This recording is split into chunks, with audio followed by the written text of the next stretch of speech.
what are some of the changes that your organization, the organizations you've been involved with, have recommended? There must be some that have been put forward. What are the big lessons learned that could be addressed through policy or legislative change? Kelly, could you hear that? That's a part of it. Can you repeat it for me? Sure. So he's asking what are some of the recommended changes that your agencies have related to policies? Is that right? Since there was nothing. I will not point to any particular agencies, but just generally to across the sources on that slide that I mentioned. The common themes that I've seen have to do with addressing early restoration. Some folks would like to see that codified more in law to compel responsible parties to consider it. I think there's potentially some complications, logistical complications with making that happen, but I've heard that. There's a lot of focus on streamlining restoration in regards to the time it takes to actually do restoration planning on a federal level, because it does intersect with things such as NEPA, and takes a little bit longer because of that. We've seen both governmental parties as well as private industry representatives make those sorts of recommendations, and those are recommendations that could benefit not only future incidents, but at the restoration as it proceeds for development. Just a quick follow-up. Your responses were mostly about the restoration response. I just wonder if any commissions have, or any of the follow-up exercises that have come in the wake have put forward recommendations to prevent the accident in the first place. What changes have we learned about that we might put in place to prevent future incidents like that? Yeah, there's definitely, I would commend to you the archived materials from the Oil Spill Commission. As I said, my involvement with response was fairly limited, tended to be very internal to the Fish and Wildlife Conservation Commission and deal with a lot of the state laws.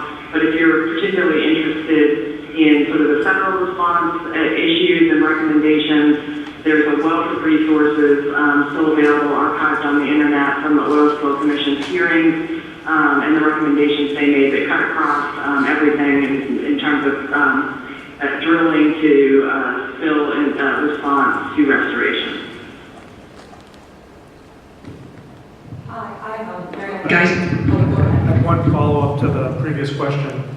So there hasn't been any major legislation enacted, but there have been various legislation has been proposed, and there's currently another version of, I think it's called the Restore Act, that has been proposed that would include a bunch of additional provisions to increase R&D, for example, for improving spill response technologies, those kinds of things. So there are various proposals, legislative proposals, just none that have been enacted.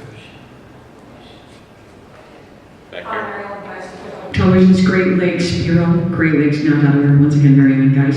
This is for Doug Helton at NOAA. Can you just explain exactly when there's a spill, sometimes it is discovered by other than the company, what happens, what legally must happen? Just go through the steps of how you get notified of an oil spill, and what is the responsibility of the company once an oil spill happens. Take me through the steps. Well, that could be a long answer. The question was, what are the initial steps that happen after a spill happens? So one of the early issues is notification. So a spiller is required to notify the National Response Center that they've had a release. So those the National Response Center is managed by the U.S. Coast Guard and EPA, and there's a bulletin board. You can go and look at the data and see what incidents are going on. So that happens within a matter of minutes to hours after an incident is discovered. That notification then goes out to all the federal, state, and other agencies. The Coast Guard or EPA will make a determination about whether it's in whose zone it's in, whose responsibility, whether it's in the coastal zone or inland zone, and then that agency will take the lead on the initial investigation. Now, some incidents may be very obvious and they start ramping up a response very rapidly. Others may take some investigation. Maybe there's a mystery sheen in a marina and the local Coast Guard will go out and investigate and make a determination as to whether a response is needed or not. So it really depends on the size of the incident, complexity of the incident. Is there any law on how soon an oil spill must be reported? And if it's not, is there any ramification, legal or otherwise, if it's not reported right away? I think the requirement is that you report it as soon as you're aware of it. I don't know if there's an actual, seconds or minutes kind of requirement, but it's the expectation is that you do a prompt notification. One of the legal statute for notification is that if you don't do that notification, then you're not subject to some of the protections that the Oil Pollution Act may give you as a spill. But EPA is the federal agency that first is sort of in charge of the incident, correct? EPA would be for inland and Coast Guard for the marine zone. Now in the Great Lakes, the Coast Guard would typically have the lakes and connecting waterways, and the EPA would have the inland, if it's a facility spill or something like that. Thank you. Just want to double check if we have any questions online.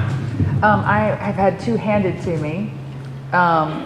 What values do industry and local government find in the Gulf of Mexico Research Initiative, and how will the Gulf of Mexico Research Initiative continue over time? Can you repeat those? Okay. What values do industry and local government find in the Gulf of Mexico Research Initiative, and how will it continue over time? That sounds like good. That's me. Unless you want it. You want it done? No, I'm just kidding.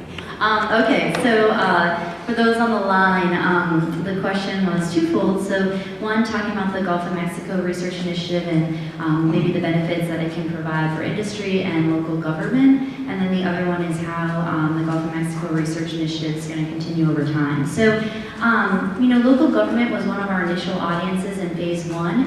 I think some of our publications really give them the tools that they need in case there's another spill. So we heard from a lot of people about, well, there's just these same questions that kept coming up. So we have this publication with the top 5 frequently asked questions. So that focuses on seafood safety, water quality, things that I've been talking about in my slides. So I think that's one of the benefits from local government, also for them to just know we're here, so we can help them get information out and also help them get information they might need. Related to industry, that actually was not in our phase one proposal, our phase one work, but we just added that that audience to phase two. So we're still working. I think we added it because we think there's a lot of benefit with getting some of this research out to the industry folks, but we're still working on really creating those partnerships because those ones weren't ones that we had before. But again, because feedback in phase one, we realized that we really need to focus, have them as an audience too.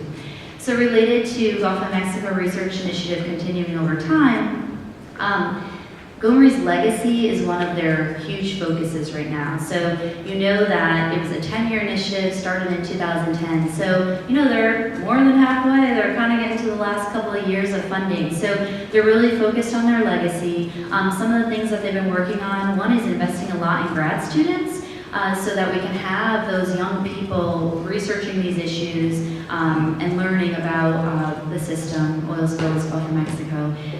Also, they are working right now, I mentioned that there's that publication database, and also all of those data sets are available online. So they're finding ways to keep that going so that we don't just have another database that after the funding is out, it just doesn't get updated and becomes inactive. So that's one thing. We also, so our outreach team is funded until 2019, and we're still thinking about what's going to happen with phase 3, but we're hoping that there'll be a little bit of funding to keep us on a little bit longer to kind of share some of those last, the last publications that come out. So I think that is one of their focus. I don't really know. It's so hard a lot of times when you have this big pot of money. On the other hand, if you don't have money and you pull people together and create a program, everyone's buying into it, and it's probably more likely to sustain. But it's really hard when you have this big pot of money, everybody comes together and the money goes away. And I think we we deal with this all the time. So I think there are a lot of discussions. They got 3 years to figure it out, so there's a lot of discussions underway. But I'm confident, with this being a priority, that they'll find a way to keep going.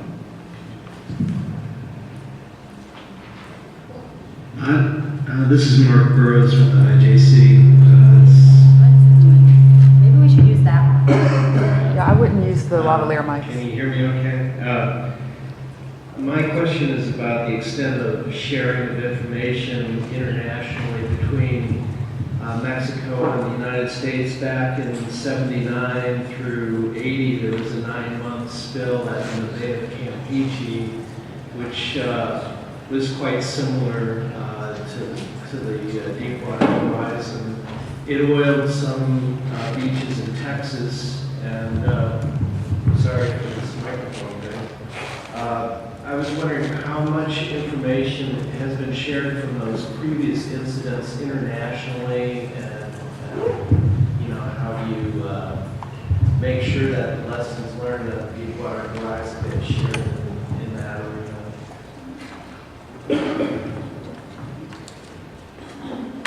So the question was, how does information get shared internationally, especially lessons learned from some big international incidents?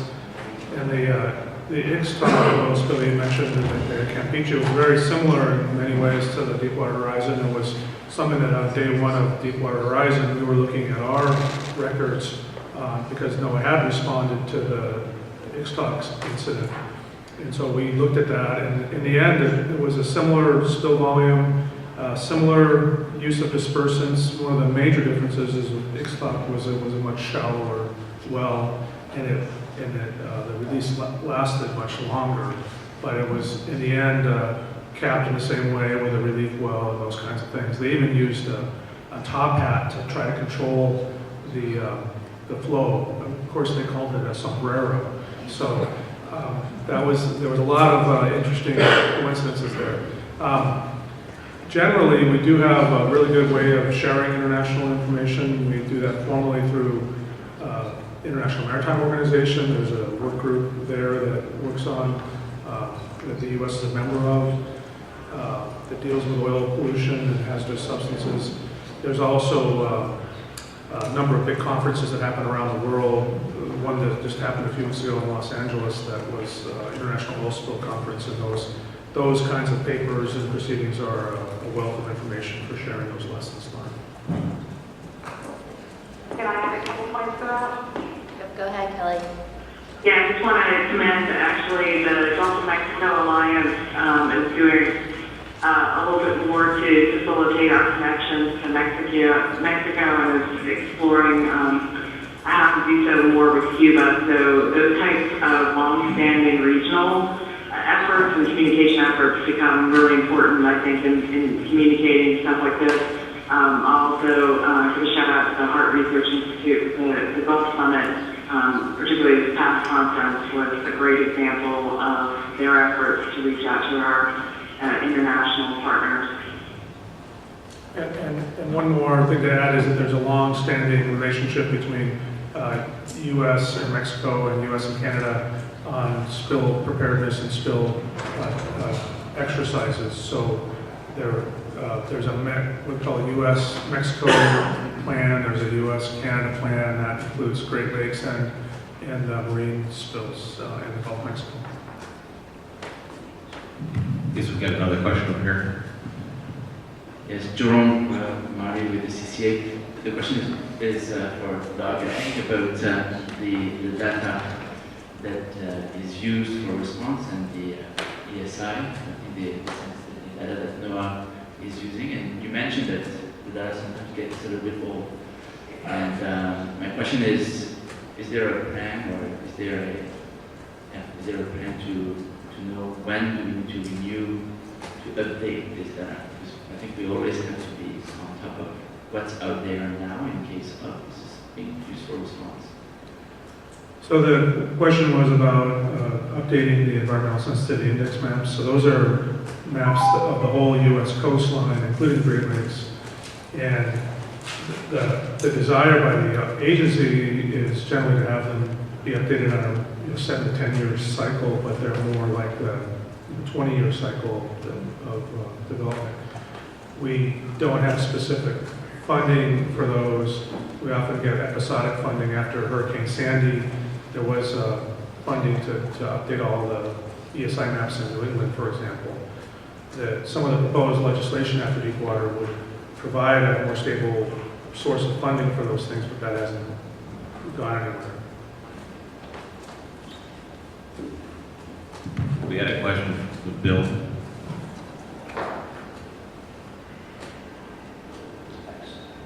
I'm Bill Wise from New York Sea Grant. Just a quick question, and maybe it's for Matthew Goddard, more so than any of our current panelists. It doesn't seem to me that the worst-case scenario in the Great Lakes would be remotely as bad as some of the historic oil spills that we've been looking at. What could be worse than you're a mile deep in the Gulf of Mexico and the top of your well pops off? Or you have a tanker in some remote channel in Alaska that rips its bottom open. It seems to me that the oil coursing through the Great Lakes region is under much more human agency and control, though imperfect as that may be. Has anybody done an estimation of what would constitute a worst-case scenario? I don't see Matthew. Is he still here? Maybe Jerry can talk about that. So the answer is yes, there is a worst case discharge scenario that's it's actually a PHMSA, as you mentioned yesterday, the Pipeline Hazardous Materials Safety Administration, as the regulator for that pipeline does enforce a regulation that requires them to state a worst case discharge. So, and you're correct, that worst case discharge is less than, say, a Deepwater Horizon. However, as many people point out, the spill at Kalamazoo in 2010, there was a worst case discharge for that as soon as there's the controls in place work. In that particular case, the controls did not work, so the discharge exceeded what the worst case discharge would be. So that's one consideration. And the other one is just the sensitivity of the area. So while the WCD potentially is not at a Deepwater Horizon scale, we still feel that it's a catastrophic level. So it's still a concern, not to the scale. So. Just shout out to folks online. This might be your last chance to send us a question. In the back. I had a follow-up question for that, Fitzpatrick. Wondering too, with the worst case scenarios with pipelines and for the recent expansions, like some of them are increasing in rate of like 4 times what the historical has been. So is that being worked into some kind of worst case scenario? Because you basically have that much more oil coming out that much faster than historically. Again, the question was, if there are increases in the volume of throughput of the lines, is that being considered? So again, PHMSA and the operators do use the current throughput for the lines to create those WCDs. So the theoretical values, again, do take those into consideration. So again, with the assumption that all the controls will work. So.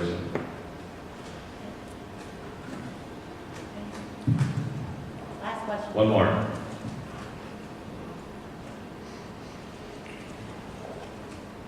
Brett Dunn from the Lake Champlain Sea Grant. This is a question for Kelly, I think. You talked about pre-incident planning, and yesterday Mike, for example, talked with us about the pre-incident planning that goes on right now. I'm wondering whether you think that there's additional things that we should be doing, and if so, what those things are. Kelly, could you hear that, or do you want us to repeat it? I'll need that repeated, thanks. Okay, so it's related to pre-incident planning, and if there might be some additional steps to take in the Great Lakes to kind of be a little bit more prepared. Well, I'm not really up to speed with what the Great Lakes has done. I've focused my entire career in Florida and the Southeast and the Gulf. Certainly, I can send out more resources in terms of these sources for these steps that are laid out in the Natural Resource Damage Regulations, and point to some resources that would be able to do kind of the analysis of where those gaps still exist. But there's a lot of opportunity to couch a pre-incident plan that's appropriate for your particular region. There may be elements that are suggested in the regulations that may or may not be appropriate or doable for a particular region. But I could follow up with some additional information if folks are interested. Okay, thank you. So at this point, I'd like to wind things down and have